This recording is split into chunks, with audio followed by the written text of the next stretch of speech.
on to red wine. On to red. On to red wine. So red is like my secret favorite.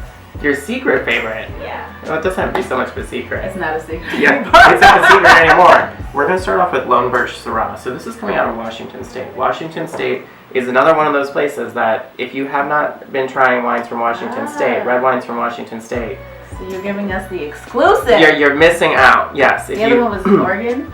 In Willamette Valley, yeah, in Oregon. Oregon so and Oregon and Washington State. Okay. If you haven't been drinking wines from there, you should be. Particularly in Washington State, they do really well with Syrah, and then also Cabernet, Cabernet Franc, Merlot, all those varietals. So all your big heavy hitter wines. So this is going to be about the same kind of $15 to $20 price point for you. Syrah, 100%. I love Syrah as a varietal. It has this beautiful pepperiness to it. It's a great food wine. It has a nice little touch of acidity. People love Cabernet. They love those kind of. Everyone loves Cabernet, and I know that, and I love Cabernet too. Mm-hmm. But something to think about maybe as an option is Syrah, because it is kind of that fuller bodied red wine, and I think it's very palate pleasing, and I think it's very agreeable for a lot of people. Twist off wine tops, that's not a bad thing. It is not a bad thing. It's not the marker of cheap ass It is not the marker of cheap ass wine. So I think that's important to note, because people unfortunately just associate those kind of twist off tops as being inexpensive. So with the Syrah, you're going to get like this beautiful dark fruit characteristic, blueberry, blackberry. Yeah. Oh wow. Yes. Isn't that delicious? Yeah. It's really good. You do get a little bit of spice. You get a little bit of a peppery note to it, like a white pepper. Mm-hmm. Finishes again with nice acidity. So that's kind of the theme that we've been talking about here, is like acidity. It has that nice. Feel that in the back. Yeah. I mean, for me, if I can really feel the length of it finishing, I get like that nice salivating note. Mm-hmm. I know that it has nice acidity to me. Oh, I didn't know how to describe that. Yeah, salivating note. Salivating note. Incredible food wine. You can do so much with this. If you're doing roasted lamb, this is good. If you're doing, some sort of beef tenderloin, this is good. It's going to go great with your turkey. It's going to go particularly with the dark meat part of the turkey, which is my favorite part. Like that kind of gamey. The dark meat. The dark meat is my favorite part.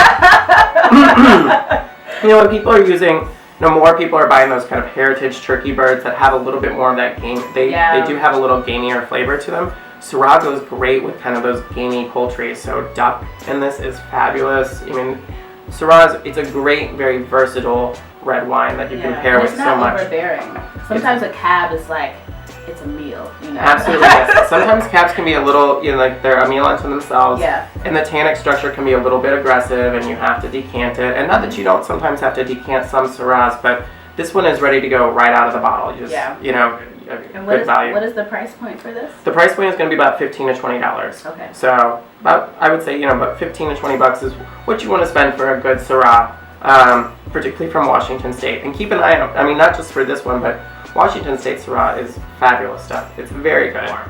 Pinot Noir has always been my favorite red grape. Will always be my favorite red grape. It's the great thing about Pinot Noir is that it's so versatile. It can take on so many different characteristics. It is actually pretty difficult to grow Pinot Noir. So something to keep in mind when buying Pinot Noir is that the value-oriented options are difficult to find. They are out there, but they're difficult to find. Okay. I almost always think of Pinot Noir as something that it's a luxury grape, is the way I look at it. I know it's worth the money. It's worth the money, and you should expect to spend a little bit of change on a higher end for a Pinot Noir, because anything that's in that under $15 price point, unfortunately, is not very particularly good. Right. They're blending in other grapes into it, so you're not really even getting like true Pinot Noir sometimes. So what's like a good price range? So a good price point, I think, for a baseline for Pinot Noir is about $18 to $22 for that kind of value oriented. Okay. So a little bit higher up on that Richter scale, and that's really, that's the testament to how difficult it is to grow and make good Pinot Noir. This business for a long time now. People always want Pinot Noir that's under $15. And it's out there, but it's not very good. Okay, so So you want to at least spend like $20. You at least want to spend about $20 on a good Pinot Noir, because otherwise I feel like you're getting something that is maybe not representative of the grape. Right. But I brought with me today some fabulous Pinot Noir. This is Navarro Pinot Noir, coming out of Mendocino, so kind of Central Coast area, Anderson Valley. The Anderson Valley is a great place for Pinot Noir. They're very well known for it. These people, very small case production. These guys are very much so like farmers first and then winemakers second. So I don't want to say they're kind of like hippy dippy, but they're in touch with the earth. They're in touch with the earth. They pick crunchy, a little granola. A little crunchy, a little crunchy, a little granola. As long as the wine is good. The wine is fabulous stuff.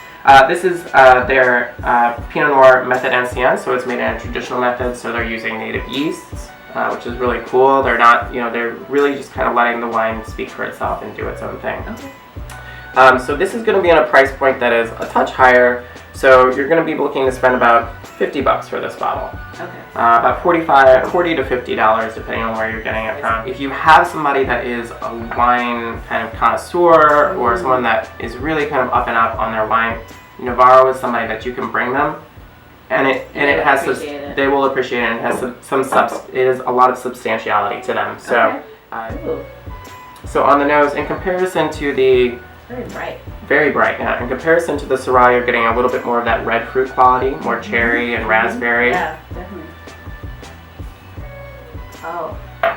On the palate, Nice. It's beautiful. On the palate, it's you get the same red fruit qualities, but a little bit more floral. Right. They're using, again, French oak here, which I think is key for Pinot Noir. Smooth finish. This has got turkey and Thanksgiving written all over it for me. Okay. This is what I will be serving at my Thanksgiving, is this Pinot Noir with the turkey, because it's. I wish I was gonna say. I know, me too. You didn't RSVP yet.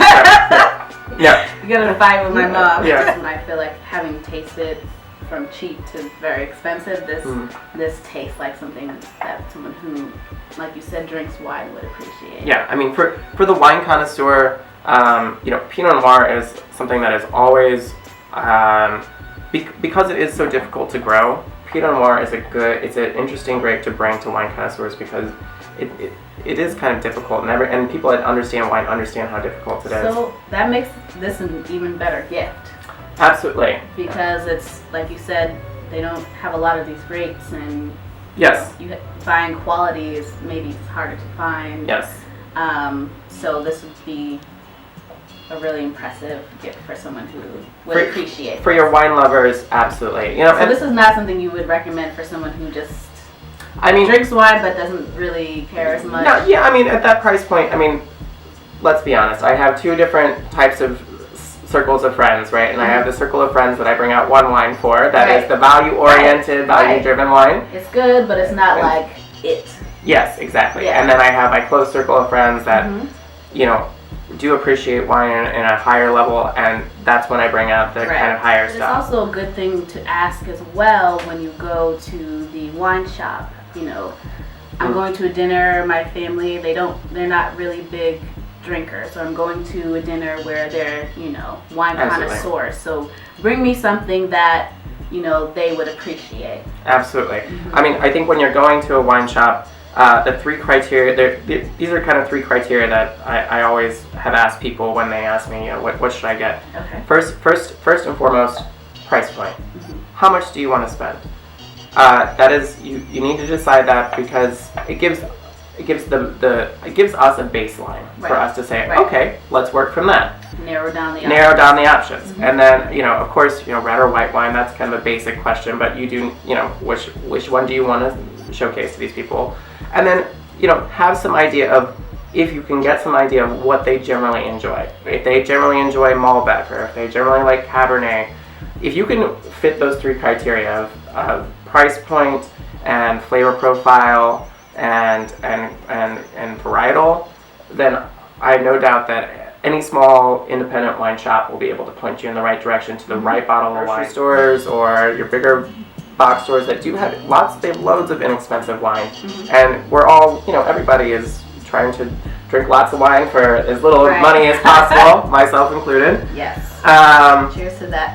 Cheers to that, right? We all are, but there is a lot to be said about going to your neighborhood wine shop. It's a must. It's a must, and you get a level of professionalism and quality of service that you don't get at any of those kind of bigger box stores. And you stock up, you don't have to go back again. Right. So you buy a case for all of the dinner parties that you're attending, for the holidays and also for future dinner parties as well. And that's the best way to do it. Anytime you buy wine in quantity, you're always going to get a discount of some sort. Especially if you buy case discounts. I know Dean and DeLuca does a 10% discount on a case, which can save you a lot of money. It's a good way to go. But you don't have to spend a ton of money to get a really good wine. Absolutely not. Basically the nice thing about what we've done for you today is we've kind of shown you things at all different price points and values that are still they're delicious wines at good value because it's small production, it's family owned and operated wineries, handcrafted. Right. Yeah. Well, thank you. You're very welcome. Thank you so much for having me. Cheers. Cheers to having a great holiday season.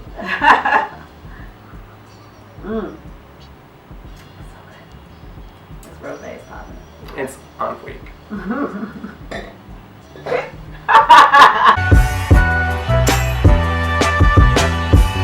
Ellen Brown Bell said it was good. Brown Bell said it was delicious. I'm gonna drink some more of this later.